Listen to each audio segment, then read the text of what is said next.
Сәлем достар, біз бүгін сіздермен үй жағдайында антисептик жасайтын боламыз. Ол үшін бізге этил спирті керек 90%, перекись водорода 3%, глицерин. Егер глицерин болмаған жағдайда эфир майларын қолдансаңыз болады. Менде мына жерде лимонный, иісі өте тамаша. Және қайнаған су. Мен жасайын деп отырған ыдысым бұл 50 мл. Мен осы ыдысқа жасаймын. Сіздер өз ыдыстарыңыздың мөлшеріне қарай жасайсыздар. Бірінші спиртті құйып аламыз. Спирттен бізге керек 20 мл. Спиртімізді алып алайық, набирать етіп алайық. Менде 10 мл шприц болғандықтан мен 2 рет набирать етемін қазір. Міне 10. 10-ымызды құйып алайық.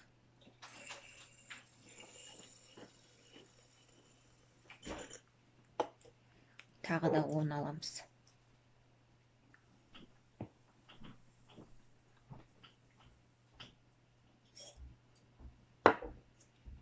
Онымызды да құйып аламыз.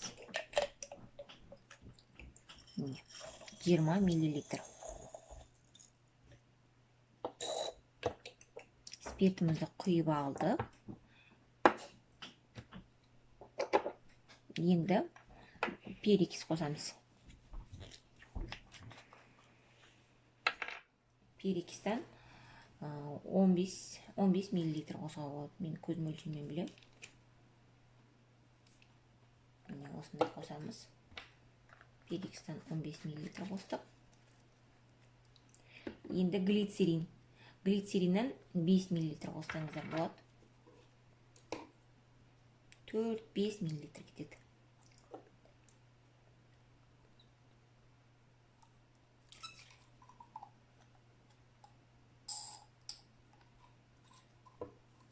Инен алып тастайын.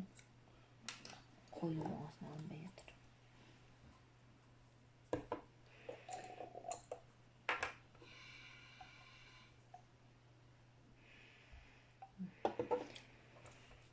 Глицеринімізді қосып алды. Енді су қосамыз. Судан 10 мл қосам.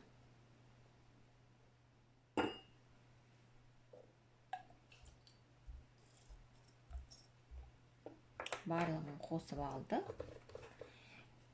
Мен және бұның үстіне эфирный масладан кішкене қосқым келіп отыр. Иісі өте тамаша болады.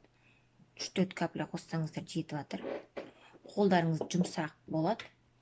Кептірмейді, өте жақсы. Глицеринмен бірге иісі өте тамаша болады. Сіздерде қоссаңыздар болады, бар болса, эфирный майын қоссаңыздар өте тамаша болады. Міне біздің антисептигіміз дайын. Осылай оңай ғана тез тәсілмен жасауға болады. Қараңыздар қандай жақсы. Иісі сондай тамаша.